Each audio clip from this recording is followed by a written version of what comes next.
नमस्कार, जय श्री राम दोस्तों। मैं हूं रविंद्र और आप ही होम गार्डन पे दोस्तों। धोखा मत खाइए ये पीले कपड़े देखकर। मैं आपको आध्यात्म की शिक्षा नहीं देने वाला। ये वीडियो भी गार्डनिंग से संबंधित है। और आप कभी सोचते होंगे कि कोई ऐसा तरीका हो कि बिना दवाओं के, बिना खाद के और बिना पेस्टिसाइड के हम बहुत अच्छी खेती कर सकते, बहुत अच्छी गार्डनिंग कर सकते। अक्सर ऐसा सोचते हैं। तो दोस्तों, मैं आज आपके लिए कुछ ऐसा ही तरीका लेकर आया हूँ। और नया युग है, नई तकनीकें आ रही हैं, लेकिन खेती बहुत पीछे जा रही है। तो मैंने नैनो टेक्नोलॉजी पर थोड़ा सा रिसर्च किया, अध्ययन किया, तो एक बहुत ही अच्छी एक तकनीक मुझे मिली और मैंने सोचा कि मैं आपके साथ भी उसे शेयर करूं। आपने सुना ज़रूर होगा कभी ना कभी अग्निहोत्र, हवन।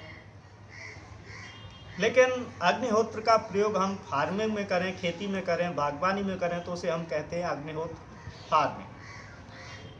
बड़े स्तर पर भारत में बहुत से वैज्ञानिक, प्रशिक्षु, बहुत से लोग भी इसका अध्ययन कर रहे हैं, अनुसंधान कर रहे हैं। और ये कोई नई तकनीक नहीं है। पहले मैं आपको बताऊं, भारत में हजारों साल पहले हमारे ऋषि मुनि अपने आश्रम में, अपने खेतों पर हवन का प्रयोग करते रहे हैं। और आपने पढ़ा होगा कि हर मौसम में उनके यहाँ बहुत अच्छे फल फूल मिल जाते थे उनके आश्रम पर। तो क्या यह तकनीक वास्तव में कामयाब है? क्या हम अपने गार्डन में, अपने खेतों पर इसका प्रयोग कर सकते हैं? तो कुछ इन्हीं प्रश्नों के जवाब खोजने के लिए मैं आपके लिए ये वीडियो बना रहा हूँ। और टॉपिक है अग्निहोत्र फार्मिंग, हाउ टू यूज, कैसे उपयोग करें। और हम उसे एक प्रैक्टिकल से समझेंगे, हम खुद प्रयोग करेंगे, क्या वास्तव में ये कामयाब है। जनरली मैं आपको बता दूं ये कामयाब है, लेकिन मैं आपके लिए ये वीडियो इसलिए बना रहा हूँ कि आप खुद करके देखें, आप जानें, आप सीखें, आप समझें हमारे ऋषि मुनियों की, हमारे पूर्वजों की ऐसी तकनीकें जो हम भूलते जा रहे हैं। और बहुत कम खर्चा आता है, खर्चा आता ही नहीं है, नाम मात्र के लिए खर्चा है। मैं आपको अंधविश्वासी 8 नंबर वाला नहीं बनाने वाला। यह प्योर वैज्ञानिक पद्धति है, फार्मिंग है, बायो तकनीक है, और कहना होगा ये भविष्य की तकनीक है। तो चलिए सामान देख लेते हैं, हमें क्या क्या चाहिए। सबसे पहले जो ज़रूरी चीज़ है, गाय का घी। मुख्य आप कोशिश करें देसी गाय का घी ही प्राप्त करने की कोशिश करें, बहुत थोड़ा सा चाहिए। काव डक, गोबर, गाय का ही, देसी गाय का गोबर के उपले हैं ये, आप देख सकते हैं।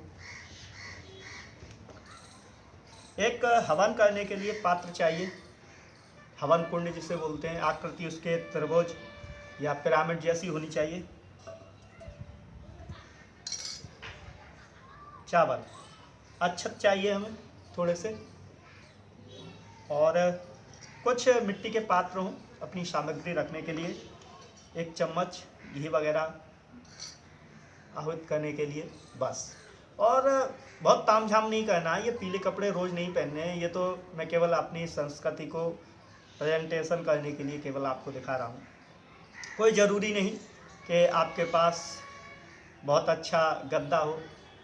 मुख्य चीज़ें हैं कि अग्निहोत्र जो किया जाता है वो सुबह और शाम किया जाता है, सूर्योदय के समय और सूर्यास्त के समय। यानी कि सूर्य उदय होने पर, जब सूर्य निकलते हैं उस समय अग्निहोत्र करना चाहिए, और जब सूर्य डूबते हैं उस समय आप अग्निहोत्र कर सकते हैं। जो प्रयोग है इसका बहुत सरल है। आपको अग्नि प्रज्वलित करनी है, और अग्नि प्रज्वलित करते समय आपको कोई भी दूसरी चीज़ यूज नहीं करनी है। जैसे बहुत से मिट्टी का तेल डाल लेते हैं, ऐसा नहीं करना है। आपको इसमें घी लगाना है और इसे ही जलाना है। ज़्यादा से ज़्यादा आप ये कर सकते हैं कि अगर आपके यहाँ लकड़ी की आग जल रही हो तो आप इस कंडे को या इस उपले को उससे जला लें, और कुछ ना करें। तो चलिए हम जो प्रैक्टिकल करेंगे वो गेहूं पर करेंगे। हम ऐसे 2 पात्र लेंगे मिट्टी के, सकोरे, और इनमें हम अपने गेहूं बोएंगे। जनरली सीजन निकल गया है, लेकिन हम टेस्ट करेंगे क्या अग्निहोत्र का फार्मिंग पर कितना प्रभाव पड़ता है। जनरली ये दुनिया बदलने वाली पद्धति है दोस्तों, और मुझे उम्मीद है कि आपके लिए ये कामयाब होगी। भारत में इसके जो अनुसंधान हो रहे हैं, प्रयोग हो रहे हैं, वो मैं आपको बता दूं। महाराष्ट्र में जलगांव है, मध्य प्रदेश में खरगांव ज़िले में महेश्वर है और हरिद्वार में शांतिकुंज। इसके अलावा विश्व में ऑस्ट्रेलिया, ऑस्ट्रिया और पोलैंड जैसे लगभग 71 देशों में अग्निहोत्र फार्मिंग पर, जैविक खेती पर या भारतीय पद्धति पर अनुसंधान हो रहे हैं। किसान उनसे फ़ायदा ले रहे हैं और वो काफ़ी सफल भी हैं। लेकिन मेरी हमेशा से ये बात रही है कि मैं जो भी आपको बताता हूँ उसे जीरो से बताता हूँ। तो ये स्टार्टिंग है, बिल्कुल आप कुछ नहीं जानते हैं और कोई जानने की ज़रूरत भी नहीं है। आपको सिर्फ इतना करना है कि एक हवन करना है, 2 मिनट लगते हैं, 4 मंत्र बोलना है और कुछ नहीं। तरीका वही है। आप अपने गार्डन में बैठ के करें तो सभी पेड़ पौधों को लाभ होगा, खेत पर करें तो पूरी फसल को लाभ होगा और घर में करें तो जनरली पूरे परिवार को लाभ होगा। तो चलिए शुरुआत करते हैं अपने इस फार्मिंग की और देखते हैं क्या वास्तव में इसका कोई प्रभाव है या नहीं।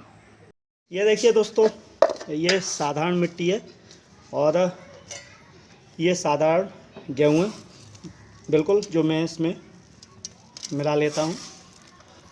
अपने अग्निहोत्र फार्मिंग मेथड के हम एक प्रयोग करने जा रहे हैं और बिल्कुल डिफरेंस नहीं है, एक ही मिट्टी, एक ही बीज, 2 पात्रों में। और मुझे पूरा भरोसा है, मैंने अपने नींबू के बाग में इसका प्रयोग भी किया हुआ है। लेकिन मैं इसे आपके लिए तैयार कर रहा हूँ जिसे मैं आपको दिखा सकूं कि ये वास्तव में कितना कारगर है।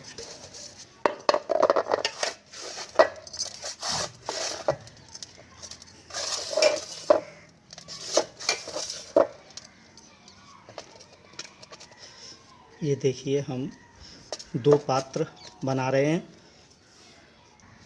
ये देखिए, मैंने दोनों पात्र बना लिए हैं और अब इस पर मैं नंबर 1 डाल दे रहा हूँ पहचान के लिए, क्योंकि हम एक पात्र जहाँ हम हवन करेंगे, अपना अग्निहोत्र करेंगे, वहाँ पर रखेंगे और ये दूसरा पात्र हम बिल्कुल अलग रखेंगे और फिर हम जानेंगे और समझेंगे कि कितना प्रभाव हमारा अग्निहोत्र का हमारे पौधों पर पड़ रहा है। तो ये बिल्कुल तैयार कर लिए। आप 2 फ्रूट वाले पौधे ले सकते हैं, फ्लावर्स वाले पौधे ले सकते हैं। मैंने सीड लिए हुए हैं और इसमें कोई ज़रूरी नहीं कि आप मेरी ही देखा देखी करें, आप अपने हिसाब से भी चेंजिंग कर सकते हैं। ये लीजिए दोस्तों, हमने सामान जुटा लिया है। आप देख सकते हैं मैंने घी को, अभी सर्दियाँ तो थोड़ा सा गर्म कर लिया है। ये देखिए आप, गाय का घी है और ये वही 1 नंबर पात्र सामने अग्निहोत्र पात्र है और ये मैंने माचिस ली हुई है। तो हम शुरुआत करेंगे। सबसे पहले हमें अग्नि प्रज्वलित करनी है। कोई भी मंत्र नहीं, भगवान सूर्य का ध्यान कर सकते हैं अगर करना चाहें, बंदिश कुछ भी नहीं है। और ये मैंने एक जो प्लाय से आग से पहले से जला लिया है। आप चाहें तो केवल घी से जलाएं, हम कोशिश करेंगे घी से। अगर घी से नहीं जलेगा तो ये मैंने केवल बिना कोई भी तेल वेल यूज नहीं किया, लकड़ी की आग जल रही थी उससे इसे जला लिया है। क्योंकि जो आहुति देंगे हम अग्नि में, जो आहुति देने का जो प्रावधान है वो प्रज्वलित अग्नि में ही देनी चाहिए, तभी उसका जो रिजल्ट है वो निकल कर आता है। तो चलिए हम शुरुआत करते हैं।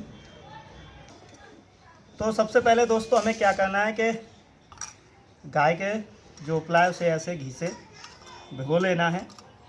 2-3 आप उपले गाय के घी से भिगो लें और थोड़ा घी भी डाल लें पात्र में, जिससे आपकी अग्नि प्रज्वलित हो सके। और उसके बाद हमें अग्नि प्रज्वलित कर लेनी है।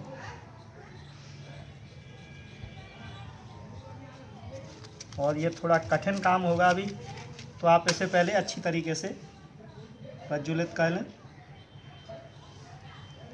तो ये देखिए मैंने अग्नि प्रज्वलित कर ली है और उसके बाद हमें कुछ दाने आप ये देख सकते हैं टूटे हुए ना हो, अक्षत यानी कि चावल के सही दाने लें। संख्या कुछ भी हो सकती है, 5, 10, 15, 20, 21, और उसमें हल्का सा आपको घी मिला लेना है गाय का। और अगर आपने हवन किए हों तो आपको मालूम होगा कि इस प्रकार से मुद्रा बनानी है आहुति देने की। और अग्निहोत्र आप शुरुआत करें तो मित्रों शाम को करें, और शाम के समय यानी सूर्यास्त के समय जो मंत्र बोला जाएगा वो मंत्र होगा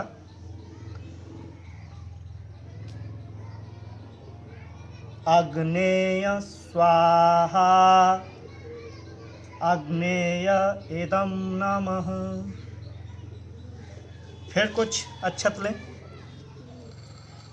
और दूसरा मंत्र होगा प्रजापतेय स्वाहा प्रजापतेय इदं नमः। बस ये शाम की आपकी आहुति हो गई। दोस्तों पहली बात मैं आपको ये प्रोटोटाइप करके दिखा रहा हूँ। तो अभी सांझ है, लेकिन आपको लगभग संध्या के समय जब सूर्यास्त हो जाए उस समय ये काम आपको करना है। और सुबह के समय जो मंत्र हैं वो भी मैं आपको अभी बता देता हूँ। वही तरीका, अक्षत लेने हैं आपको और थोड़ा सा घी मिला लेना है। और सुबह के समय जो मंत्र बोलेंगे सूर्याय स्वाहा सूर्याय इदं नमः। दूसरा मंत्र होगा प्रजापतेय स्वाहा प्रजापतेः इदं नमः। ये क्रिया विधि आपको प्रतिदिन करनी है। प्रतिदिन ना कर सकें तो साप्ताहिक करें, साप्ताहिक भी ना कर सकें तो हर 15 दिन बाद कर लें। और मेरी राय तो ये है कि आप सुबह शाम शुरू में ज़रूर करें।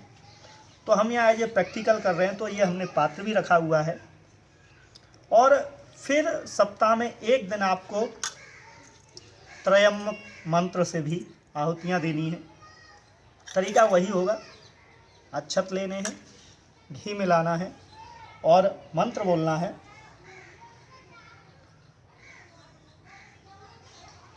ओम त्रयम्बकं यजामहे सुगंधिं पुष्टिवर्धनम् उर्वारुकमिव बन्धना मृत्युमुक्षीय मामृतात् स्वाहा।